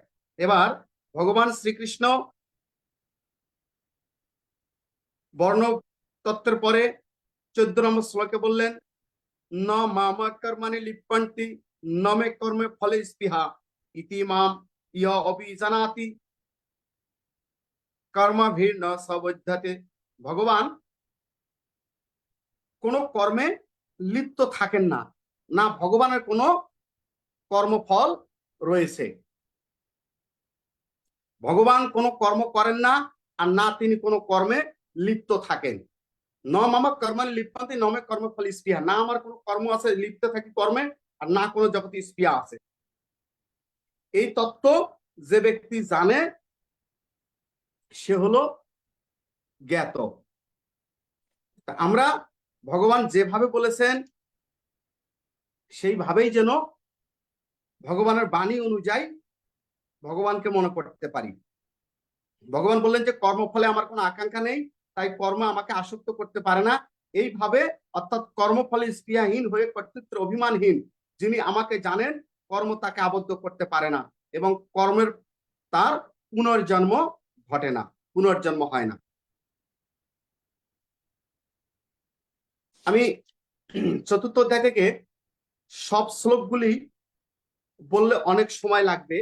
আমি গুরুত্বপূর্ণ যে শ্লোকগুলি আমাদের জীবনে প্রয়োগ করা দরকার, প্রত্যেকটা শ্লোকই গুরুত্বপূর্ণ, তারপরেও যে শ্লোকগুলি আমাদের বুঝতে সহজ হবে দ্রুত, আমরা সেই শ্লোকগুলির উপরে একটু আলোচনা করব।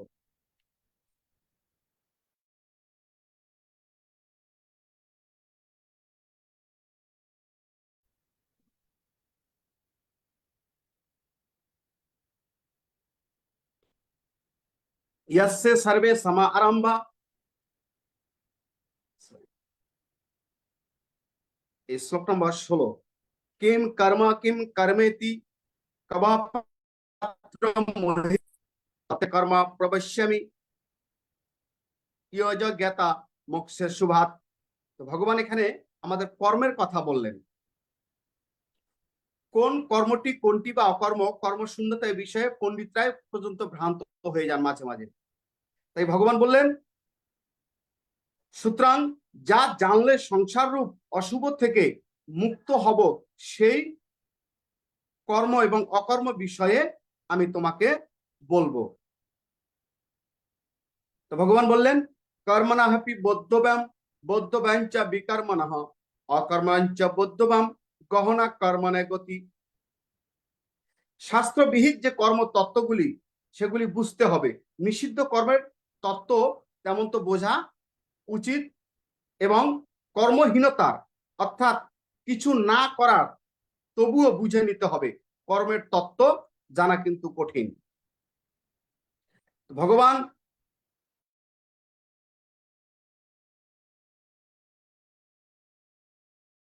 নিষ্কাম কর্ম কি, সকাম কর্ম কি? সকাম কর্ম হলো জগতে বারবার বন্ধন ঘটায়, আর নিষ্কাম কর্ম ভগবানের কাছে নেয়। তাই আমাদেরকে নিষ্কাম ফল শূন্য হয়ে কর্ম করতে হবে। আমরা কর্মী, কর্ম করে যাব, ফলদাতা ঈশ্বরের ইচ্ছা, কিন্তু কর্ম ফলের আশায় কর্ম করলে তাহাই সকাম, এবং তাহাই বারবার বন্ধন ঘটায়।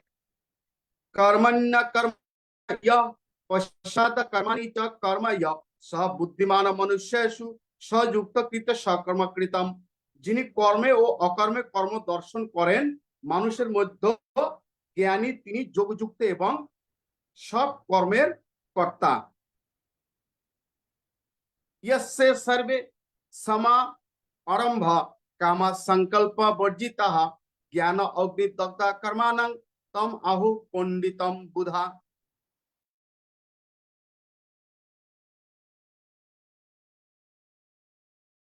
সংকল্প কাম বিষয় সংকল্প বাসনা কর্মে বর্জন করেছেন, এবং যার বিষয় বাসনা জ্ঞান অগ্নি দগ্ধ কর্মাণং, যার বিষয় বাসনা জ্ঞানের আগুনে দগ্ধ হয়ে গিয়েছে, সেই হলো প্রকৃত পণ্ডিত ব্যক্তি। আর পৃথিবীতে জ্ঞান, এই চতুর্থ অধ্যায়ে যে জ্ঞান, এই জ্ঞান এমন একটা বস্তু, পৃথিবীতে সবচেয়ে পবিত্র বস্তু হলো জ্ঞান।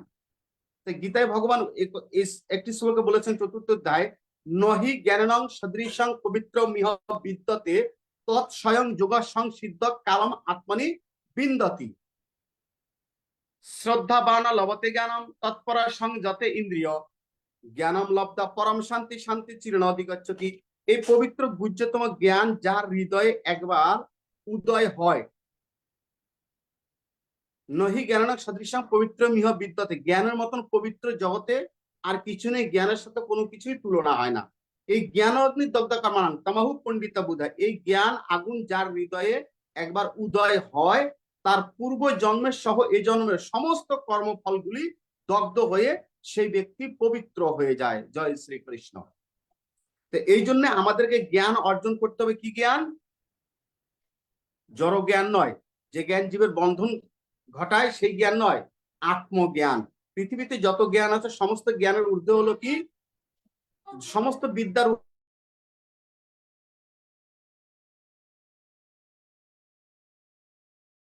বিদ্যা হলো আত্মবিদ্যা। তাই আমাদের যদি জ্ঞান অর্জন করতে হয়, আসুন আমরা আত্মজ্ঞান অর্জন করি। যে জ্ঞান অর্জন করলে জীবের ইহকালেও শান্তি, পরকালেও পরম শান্তি লাভ হয়। তাই সেই জ্ঞান আমাদের অর্জন করা উচিত, এবং আমরা যা কিছু করতেছি সমস্ত কিছু ব্রহ্মে লীন হয়।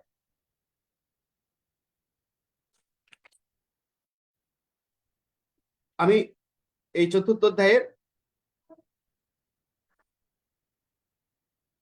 32 নম্বর শ্লোকটা বলবো। এবং বহু বিদা যজ্ঞা এবং বহু বিদা যোগা বিততা ব্রাহ্মণ মুখে কর্মজান বিদ্যিতান সর্বানেনং জ্ঞাতা বিমর্শে। পূর্বে ব্রাহ্মণ গণের মুখে বহু রকম যজ্ঞের কথা বলা হয়েছে, কিন্তু সমস্ত যজ্ঞের মধ্যে, সমস্ত যজ্ঞ আদির মধ্যে শ্রেষ্ঠকে, কোন যজ্ঞটি শ্রেষ্ঠ? নিচের শ্লোকে বললেন 33 নম্বর শ্লোকে, শ্রেয়ান ধ্রুবাদ্যাজ্য জ্ঞান যজ্ঞ পরন্তপ সর্বং কর্ম অখিলং পার্থ জ্ঞানে পরিসমাপ্যতে। দ্রব্যযজ্ঞ, যাগযজ্ঞ, জ্ঞানযজ্ঞ, আমরা ঘটপট দিয়ে, চিত্রপট আদি দিয়ে যে যজ্ঞ করি, এগুলিকে ঘি লাকড়ি দিয়ে যে যজ্ঞ করা তাকে বলা হয় দ্রব্যযজ্ঞ। এই দ্রব্য আদি দিয়ে, দ্রব্যযজ্ঞের ঊর্ধ্বেও সর্বশ্রেষ্ঠ যজ্ঞ হলো জ্ঞান যজ্ঞ। শ্রেয়ান দ্রব্যাযজ্ঞ জ্ঞান যজ্ঞ পরন্তপ। হে অর্জুন, শ্রেয় যদিও দ্রব্যযজ্ঞ, তার থেকেও শ্রেষ্ঠ পবিত্র হলো জ্ঞান যজ্ঞ। হৃদয়ে জ্ঞানীরা জ্ঞান দ্বারা নিত্যই তাদের হৃদয়ে যজ্ঞ হতে থাকে। জাগতিক যজ্ঞগুলি তো আমরা 1 ঘন্টা 2 ঘন্টা 4 ঘন্টা একটা যজ্ঞ করে আবার সেই যজ্ঞে আমরা শান্ত করে দেই, জল ঢেলে ওই যজ্ঞ শেষ, সমাপ্তি হয়ে যায়, একটা নির্দিষ্ট সীমাবদ্ধতার মধ্যে সমাপ্তি হয়ে যায়। এটা ক্ষণিকের জন্য। আর সত্যিকারী জ্ঞানীদের হৃদয়ে জ্ঞান দ্বারা অনন্তকাল ধরে যজ্ঞ তাদের হৃদয়ে চলছে, সেটা হলো জ্ঞান যজ্ঞ। যারা জ্ঞান দ্বারা সর্বদাই বিচার করে, শুদ্ধতা করে, এই যজ্ঞটাই হলো সর্বশ্রেষ্ঠ যজ্ঞ। এই জন্য ভগবান শ্রীকৃষ্ণ এই জ্ঞান যজ্ঞকে সর্বশ্রেষ্ঠ প্রাধান্য দিয়েছেন। আর আমরা সকলেই সেই জ্ঞান যজ্ঞের মধ্যেই যেন জ্ঞান যোগকেই যেন অবলম্বন করতে পারি।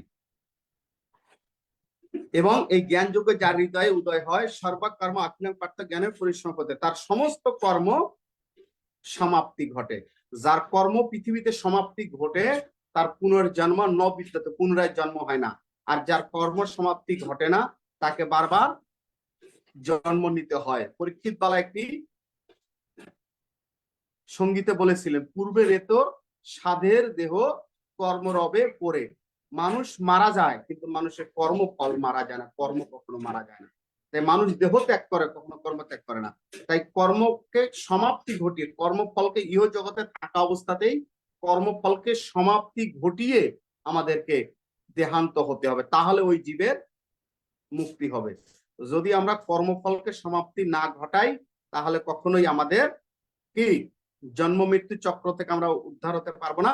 আমাদেরকে বারবার পুনরপি জন্মাং পুনরপি মরণাং পুনরপি জননী জঠরে শয়নম, পুনরায় জন্ম হবে, পুনরায় মৃত্যু হবে, পুনরায় জননী জঠরে আমাদেরকে আবার আসতে হবে। তাই কর্মফল সমাপ্তি না ঘটান পর্যন্ত জীবের কখনো নিস্তার নেই, উদ্ধার নেই। এবার ভগবান 34 নম্বর শ্লোকে বললেন, তদ বিধি প্রাণী পাতেন পরিপ্রশ্নেন সেবয়া উপদেশান্তিতে জ্ঞান জ্ঞানী ন তত্ত্ব দর্শিন। এখানে ভগবান গুরুত্বপূর্ণ কিছু তত্ত্ব কথা প্রকাশ করলেন, যে আমাদেরকে এই গীতত্ব জ্ঞানগুলি শুনতে গেলে, জানতে গেলে একজন গীতত্ব জ্ঞানীর কাছে আশ্রিত হতে হবে, একজন গুরুর কাছে, সদ্গুরুর কাছে আশ্রিত হতে হবে। তদ্বিধি প্রাণী পাত্র পরিপ্রশ্নেয়া উপদেশান্তিতে জ্ঞান জ্ঞানী না তত্ত্বদর্শী না। একজন তত্ত্বদর্শী ব্যক্তির কাছে, আমাদেরকে জ্ঞানীর কাছে শরণাগত হতে হবে, আশ্রয় নিতে হবে। নিলে ওই ব্যক্তি কৃপা করে আমাদেরকে সেই তত্ত্ব জ্ঞানগুলি প্রদান করবেন। আমরা শুধু নিজেরা যতই আমরা বই পুস্তক আদি পড়ি না কেন, আমাদের ত্রুটি কিন্তু অনেক থেকে যাবে। এই জন্য কোন একজন বিজ্ঞ বিদ্বান ব্যক্তির কাছে গিয়ে যদি আমরা শরণাগত হয়ে শিক্ষা অর্জন করি তাহলে আমাদের সেই শিক্ষাটা শুদ্ধ শিক্ষা হবে। এই যে যেমন শ্রীমদ্ ভগবত গীতা পাঠ ক্লাস অনেক জায়গায় চলে, আমরা নিজেরা গীতা পড়ার, আমি এখনো অনেকদিন ধরে গীতা আশ্রয় করে রয়েছি, তারপরও এখনো আমার গীতা পাঠে অনেক ত্রুটি রয়েছে, গীতার শ্লোক উচ্চারণে অনেক ত্রুটি রয়েছে। যদি আমরা প্রাতিষ্ঠানিক ভাবে শিক্ষা অর্জন না করি, যদি কোনো গীতত্ব বিজ্ঞ ব্যক্তির কাছে গিয়ে আশ্রয় না নিয়ে, যদি আমরা আশ্রয় নিয়ে গীতত্ব ব্যক্তির কাছে আশ্রয় নিয়ে যদি আমরা গীতা অধ্যয়ন শিখি, তাহলে আমাদের কি হবে, শিক্ষাগুলি শুদ্ধ হবে, ত্রুটি হবে না। এই জন্য শাস্ত্রে বলা হয়েছে আমাদেরকে ভগবানকে পেতে গেলে একজন তত্ত্বদর্শী ব্যক্তির কাছে গিয়ে আশ্রয় নিতে হবে। ভগবানকেও পেতে গেলে একজন ভগবানের একনিষ্ঠ প্রতিনিধি, অর্থাৎ যাকে আমরা গুরু বলি, একজন সৎগুরু, সৎ সম্পূর্ণ গুরুর কাছে গিয়ে আমাদের আশ্রয় নিতে হবে। আর আমরা যখন গুরু ধরতে যাব সেখানে অনেকগুলি বিষয় রয়েছে, যাকে তাকে যেনতেন অবস্থাতে গুরু ধরা যাবে না। প্রথমত গুরু ধরতে গেলে সেখানে আমাদের অনেকগুলি গুরুর একটা পরিবার আছে। ব্রাহ্মণ, ক্ষত্রিয়, বৈশ্য, শূদ্র এই পরিবার নয়, শ্রী, রুদ্র, নারদ, ব্রহ্ম, এই 4টা পরিবার, শ্রী, রুদ্র, নারদ, ব্রহ্ম, এই 4টা গুরুর পরিবার। 4টা পরিবারের মধ্যে যে কোনো একটা পরিবারে আমার গুরু মহারাজকে থাকতে হবে। আবার গুরুদেব যে আমাকে মন্ত্র দিবেন সেই গুরুকে ঈশ্বর পরম্পরা থাকতে হবে। আমার গুরুদেব মন্ত্র কোথায় পেলেন, তার গুরুদেব, তার গুরুদেব, তার গুরুদেব, তার গুরুদেব, ঊর্ধ্বে উঠতে উঠতে স্বয়ং নারায়ণ পর্যন্ত। নারায়ণ থেকে ব্রহ্মা আদি নারদ হয়ে মন্ত্র আস্তে আস্তে আমার গুরুদেবের কাছে পর্যন্ত, গুরু থেকে আমার কর্ণে পৌঁছাবে। একে বলা হয় পরম্পরা। এই জন্য গুরুকে পরম্পরা থাকতে হবে এবং পরিবার যুক্ত থাকতে হবে। আর গুরুকে শুদ্ধ, তাকে জিতেন্দ্রিয় হতে হবে, তার ইন্দ্রিয়কে জয় করে নিতে হবে। রিপুজয়ী, ইন্দ্রিয় জয়ী এবং অনাসক্ত ব্রহ্মগুণ যুক্ত সম্পূর্ণ ব্যক্তির কাছে গিয়ে আমাদেরকে আশ্রয় নিতে হবে। সে যে কোনো সম্প্রদায় থেকে হোক না। মহাপ্রভু বলেছেন, কিবা শূদ্র কিবা নাই সে গুরু কেন নয়, যেই কৃষ্ণ তত্ত্ববেত্তা সেই গুরু হয়। একজন শুদ্ধ কৃষ্ণ তত্ত্ববেত্তা ব্যক্তির কাছে গিয়ে আশ্রয় নেওয়া আমাদের প্রত্যেক ব্যক্তির উচিত। এই জন্যে তো এমন ব্যক্তির কাছে গিয়ে যদি আমরা আশ্রয় নেই, তাহলে আমাদের দিব্য দৃষ্টি উন্মিলন হবে। নিচের শ্লোকে ভগবান বললেন 35 নম্বর শ্লোকে, ইয়জ্ঞাতঃ ন পুণ্য মেবং ইয়স্যসি পাণ্ডব যেন ভূতানা অশেষণ দ্রষ্ণ আত দ্রশ্য স আত্মানতময়ী। ভগবান এখানে বললেন যে হে অর্জুন,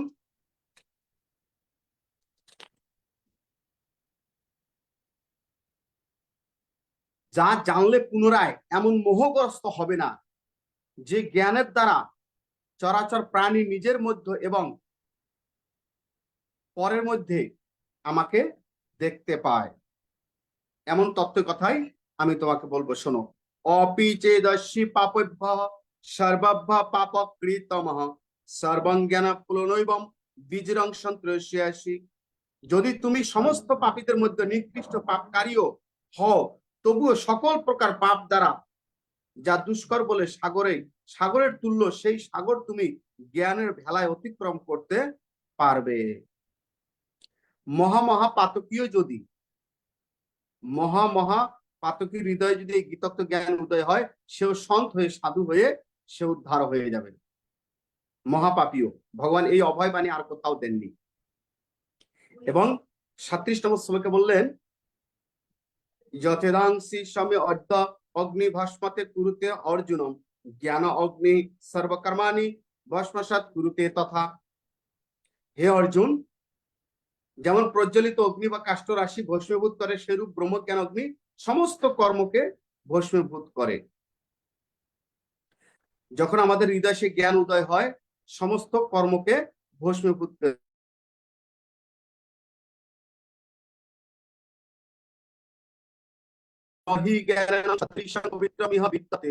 তৎস্বয়ং যোগ সংসিদ্ধ কালম আত্মনি বিন্দতি। জ্ঞানের মতন পবিত্র আর কিছুই হয় না, যে আলোচনাটি আমি আগে করেছি। তার নিচের শ্লোকে বলেছেন, এই জ্ঞানটা অর্জন করবে কারা, জ্ঞান কোন ব্যক্তিগুলো অর্জন করে এবং জ্ঞান অর্জন করলে তার স্বভাব। 39 নম্বর শ্লোকে বললেন, শ্রদ্ধা বানম লভতে জ্ঞানম তৎপর সংযতে ইন্দ্রিয় জ্ঞানম লব্ধা পরম শান্তি স্থিরনা অধিগচ্ছতি। একমাত্র শ্রদ্ধাবান ব্যক্তি কিন্তু জ্ঞান লাভ করে। আমাদেরকে সকলের প্রতি শ্রদ্ধাবান হওয়া, গুরুজনদের প্রতি শ্রদ্ধাবান হওয়া, গীতা ভাগবতের প্রতি শ্রদ্ধাবান হওয়া, ঈশ্বরের প্রতি শ্রদ্ধাবান নিষ্ঠাবান হওয়া। যাদের মধ্যে শ্রদ্ধা নেই, ভক্তি নেই, এই ব্যক্তিগুলি কখনোই জ্ঞান লাভ করতে পারে না। তাই জ্ঞান লাভ করতে গেলে আগে আমাদেরকে শ্রদ্ধাযুক্ত হতে হবে, একে অপরের প্রতি শ্রদ্ধাযুক্ত, ঈশ্বরের প্রতি শ্রদ্ধাযুক্ত, ঈশ্বরের বাণী শ্রীমৎ ভগবত গীতা ভাগবতমের প্রতি আমাদের শ্রদ্ধাযুক্ত হতে হবে। এই শ্রদ্ধা আসলে কি হয়, শ্রদ্ধা থেকে জীব জ্ঞান লাভ করে। শ্রদ্ধাবানম লভতে জ্ঞানম, শ্রদ্ধাবান আসলে সে জ্ঞান লাভ করে। তারপরে কি হয়, সংযতে ইন্দ্রিয়, জ্ঞান লাভ হলে ইন্দ্রিয় সংযম হয়, আর ইন্দ্রিয় সংযম হলেই সে পরম শান্তি লাভ করে। আমরা সবাই শান্তি খুঁজতেছি, কোথায় শান্তি, কোথায় শান্তি, কোথায় শান্তি, কিন্তু শান্তি সকলেই খুঁজতেছি বটে, শান্তি কিন্তু কোথাও আমরা পাইতেছি না। শান্তি তো শ্রীমৎ ভাগবতমে, শ্রীমৎ ভগবত গীতা ভগবান শ্রীকৃষ্ণ অর্জুনকে শান্তির বার্তা দিয়েছেন, কিন্তু শান্তির কর্ম না করলে কেউই সে শান্তি পাবে না। সবাই স্বর্গে যেতে চায়, ভগবত ধামে যেতে চায়, কিন্তু ভগবত ধামের কর্ম, স্বর্গের কর্ম কেউই করে না। তো কর্ম না করলে আপনাকে ভগবত ধাম গোবিন্দ কখনোই দিবেন না। তো এই জন্য আমরা সকলেই শান্তি পেতে চাই, কিন্তু শান্তির যে কর্মগুলি, শান্তির যে আচরণগুলি, এগুলি কিন্তু আমরা করতে ইচ্ছুক নই। এই জন্য আমাদের হৃদয়ে অশান্তি। মন চঞ্চলম হি মনম কৃষ্ণ, আমাদের চঞ্চল মনে অশান্তি, মন কখনো স্থির হতে চায় না। কি করি কি না করি, কোথায় গেলে শান্তি পাই, কি করলে আমি শান্তি পাবো, কিন্তু আসলে শান্তির দেখা নাই। তাই শান্তি পেতে গেলে আপনাকে আগে শ্রদ্ধাবান হতে হবে। শ্রদ্ধাবান হওয়ার পর আপনাকে জ্ঞান লাভ করতে হবে। শ্রদ্ধাবান হলে জ্ঞান লাভ হবে। জ্ঞান লাভ হলে ইন্দ্রিয়গুলি, আমাদের 10টা ইন্দ্রিয়, 5টা জ্ঞান ইন্দ্রিয়, 5টা কর্ম ইন্দ্রিয়, এগুলি কি হবে? সংযম হবে। আর এগুলি ইন্দ্রিয় যখন সংযম হবে, তখন আপনি শান্তি লাভ করবেন। ভগবত তত্ত্ব জ্ঞান হৃদয় প্রকাশ হলেই একমাত্র শান্তি। আর কৃষ্ণ গুণ কীর্তনে, কৃষ্ণ জ্ঞানে, ভগবত চেতনায়, হরি নামেই শান্তি। এ ব্যতীত জগতে শান্তি নাই। আমাদের বিষয় আসক্ত ব্যক্তিগুলো কখনো শান্তি লাভ করে না। যা আছে আরো চাই, আরো চাই, আরো চাই, যা আছে তার থেকে আরো হোক। আসলে এটাতে শান্তি নেই। শান্তি হলো যে অল্পতেই সন্তুষ্ট থাকে, সে কেবল শান্তিতে থাকে। তো এই জন্য আসুন, আমাদের যা আছে আমরা সেখানে সন্তুষ্ট থাকি, আর ভগবত চিন্তা করি। ভগবত চিন্তা আমাদের শান্তি মিলবে। তো ভগবান এর শান্তি শ্লোকের পরে কি বললেন? অজ্ঞশ্রদ্ধা ধানচ্চ সংশয় আত্মা বিনশ্যতি, নায়ং লোকহস্তি ন পর ন সুখং সংশয় আত্মানাম। অজ্ঞানী, দেখেন, অজ্ঞানী, শ্রদ্ধাহীন এবং সন্দিগ্ধ চিত্ত, এই 3 প্রকার লোক বিনষ্ট হয়। এই 3-এর মধ্যে সন্দিচিত্ত ব্যক্তি নিকৃষ্ট, তারা ইহলোক পরলোক সুখ কিছুই লাভ করতে পারে না। ন পর ন সুখং সংশয় আত্মানাম। সংশয় সন্দেহ পোষণকারী ব্যক্তি কখনোই কোনো কালে তিনি সুখ লাভ করতে পারে না। অজ্ঞশ্রদ্ধা ধারণা, অজ্ঞ ব্যক্তি, সংশয় আত্মা ব্যক্তি, এরা বিনশ্য, বিনাশ হয়। এই ব্যক্তিগুলি কখনোই আত্মজ্ঞান লাভ করতে পারেন না। তো ভগবান সর্বশেষ শ্লোকে 41তম শ্লোকে বললেন, যোগ সংন্যস্ত কর্মাণং জ্ঞান সংছিন্ন সংশয়ম আত্মবন্তং ন কর্মাণি নিবধনন্তি ধনঞ্জয়। হে অর্জুন, যিনি যোগের দ্বারা কর্মফল ঈশ্বরে সমর্পণ করেছেন, আত্মজ্ঞানের দ্বারা যার সংশয় দূরীভূত হয়েছে, এইরূপ ব্রহ্মবিদ ব্যক্তিকে কর্মে আবদ্ধ করতে কখনোই পারে না। আসুন, আমরা যোগের দ্বারা, যোগ শব্দের অর্থ ভগবানের সাথে সংযুক্ত হওয়া। গীতার প্রত্যেকটা অধ্যায়গুলি যোগ। অর্জুন বিষাদ যোগ, সাংখ্য যোগ, জ্ঞান যোগ, কর্মযোগ, কর্মসন্ন্যাস যোগ, এই যে প্রত্যেকটা অধ্যায়গুলি যোগ। যোগ শব্দের অর্থ ভগবানের সাথে আমাদের যোগ হতে বলেছেন। আমরা ভগবান থেকে বিচ্ছেদ, বিয়োগ হব না, আমরা অবিচ্ছেদ। আমরা ভগবানের সর্বদাই যোগ হতে যেন পারি, সর্বদাই যেন যোগের সাথে থাকতে পারি, ভগবানের সাথে। আর আমাদের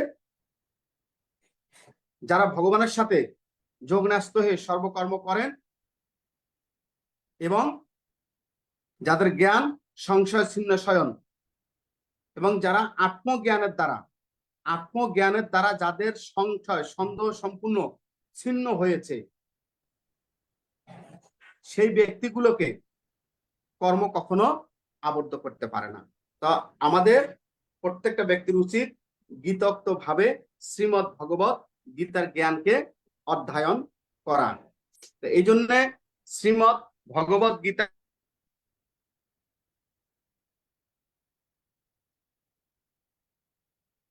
প্রত্যেকটা ভক্তদেরকে, গীতার আশ্রয়ে যারা আসে তারা সকলে অর্জুন, আমাদের সকলের জন্যই ভগবান এই উপদেশগুলি করেছেন। আমরা সকলেই যেন গীতার ছায়াতলে এসে, গীতার আশ্রয় আশ্রিত হয়ে আমাদের মানব জীবনকে সকলেই যেন ধন্য করতে পারি, শুদ্ধ করতে পারি, সুন্দর করতে পারি। আর তখনই কেবল আমাদের শান্তি মিলবে। তাই আমি কৃষ্ণাঞ্জলি গীতা নিকেতন পেজের সমস্ত যারা আমার এই লাইভ প্রোগ্রাম দর্শন করতেছেন, শুনতেছেন, তাদেরকে সকলেই কৃষ্ণাঞ্জলি গীতা নিকেতনের পক্ষ থেকে শুভেচ্ছা, সাধুবাদ, অভিনন্দন। গীতা হলো ভগবান শ্রীকৃষ্ণের হৃদয়। আপনারা সকলেই নিত্য গীতা অধ্যয়ন করবেন। ভগবান বলেছেন, গীতা মে হৃদয়ম পার্থ, গীতা আমার হৃদয়, গীতা মে জ্ঞানম টুকরম, গীতা মে জ্ঞানম অব্যয়ম, গীতা মে চৌস্তম স্থানম, গীতা মে পরমপদম, গীতা মে পরম গুজ্জম, গীতা মে পরম গুরু, গীতা আশ্রয়ম তিষ্ঠামি, গীতা মে পরম গৃহম, গীতা জ্ঞান সমাশ্রিতং ত্রিলোকিম পালায়ামহম। গীতা আমার গুরু। কৃষ্ণ, ভগবান শ্রীকৃষ্ণ বলতেছেন, গীতা আমার গুরু, ভগবান কৃষ্ণ গীতাকে কত প্রায়োরিটি দিয়েছেন, যে গীতাকে উনি নিজের গুরু মনে করেছেন। গীতা আমার ঘর, গীতা আমার গৃহ, এবং গীতাকে আশ্রয় করে ত্রিলোকে পালামহম, গীতাকে আশ্রয় করে আমি ত্রিলোককে পালন করি। ভগবান গীতাকে কত প্রাধান্য দিয়েছেন। তো এই জন্য আমাদেরকেও গীতাকে প্রাধান্য দিতে হবে। গীতার মাহাত্ম্যে সূত মুনি বলেছিলেন, গীতা পাঠ না করে, গীতা অধ্যয়ন না করে, গীতার জ্ঞান অর্জন না করে যদি কোনো ব্যক্তি মুক্তিকামী হতে চায়, মুক্তি লাভ করতে চায়, বালকও তাকে উপহাস করবে। এই জন্য আসুন আমরা সেই একজন বালকের কাছে যেন উপহাসের পাত্র না হই। আমরা সকলেই গীতত্ব জ্ঞান, গীতার জ্ঞান লাভ করে আমাদের জীবনকে আমরা শান্তিময় যেন করতে পারি। ওম ইয়াদাস্কারং পরিভ্রষ্টং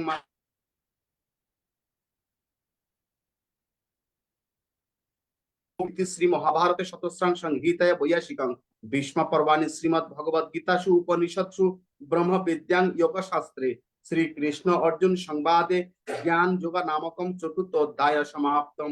ওম ইয়াদাস্কারং ओम श्री कृष्णाय वसुदेवा हरे परमात्मने प्रणत क्लेशनाशाय गोविंदाय नमो नमः। गंगा गीता च सावित्री सीता सत्य पतिव्रता ब्रह्मबली ब्रह्म अर्धमात्र चिदानंद भवग्नि भ्रांति नाशिनी वेदत्रयी परानंद तथार्थ ज्ञान मंजरी ओम इत्यतानि जपनितं नरनिच्चल मानस ज्ञान सिद्धिं लभ्यनितं तथा अन्ते परम पदम। ओम नमो भगवते वासुदेवाय, ओम नमो भगवते वासुदेवाय, ओम नमो भगवते वासुदेवाय। আমার পাঠ এখানেই বিশ্রাম দিলাম। সবাইকে জয় শ্রীকৃষ্ণ।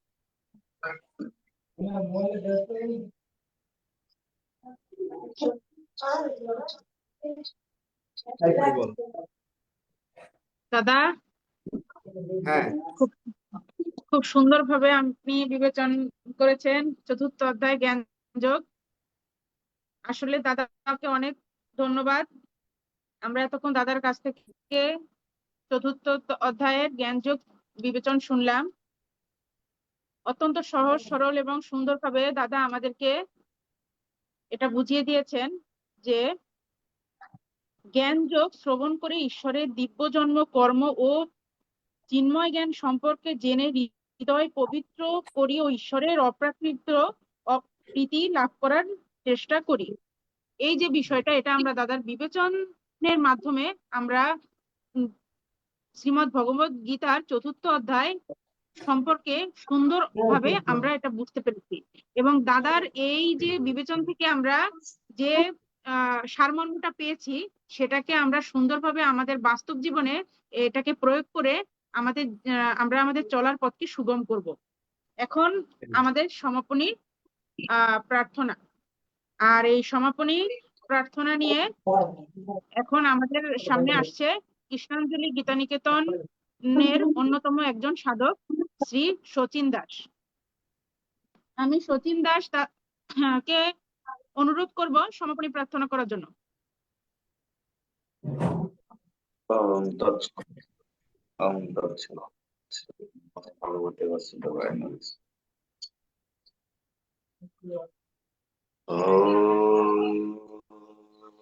কৃষ্ণায় বাসুদেবায় হরয়ে পরমাত্মনে প্রণত কেশনাশায় গোবিন্দায় নমো নমঃ। হরে কৃষ্ণ হরে কৃষ্ণ। সবাইকে নমস্কার, জয় শ্রীকৃষ্ণ। জয় শ্রীকৃষ্ণ। ধন্যবাদ শচীন দাস দাদা সুন্দর সমাপনী প্রার্থনা করার জন্য। এখন আমরা আজকের অনুষ্ঠানের প্রায় শেষ পর্যায়ে চলে এসেছি। তো শ্রীমৎ ভগবত গীতার চতুর্থ অধ্যায় তা জ্ঞান যোগ শ্রবণ করে ঈশ্বরের দিব্য জন্ম কর্ম ও চিন্ময় জ্ঞান সম্পর্কে জেনে হৃদয় পবিত্র করি ও ঈশ্বরের অপ্রাকৃত প্রীতি লাভ করার চেষ্টা করি। এই আশাবাদ ব্যক্ত রেখে আজকের অনুষ্ঠানের এখানেই সমাপ্তি ঘোষণা করছি। জয় শ্রীকৃষ্ণ। সকলকে নমস্কার।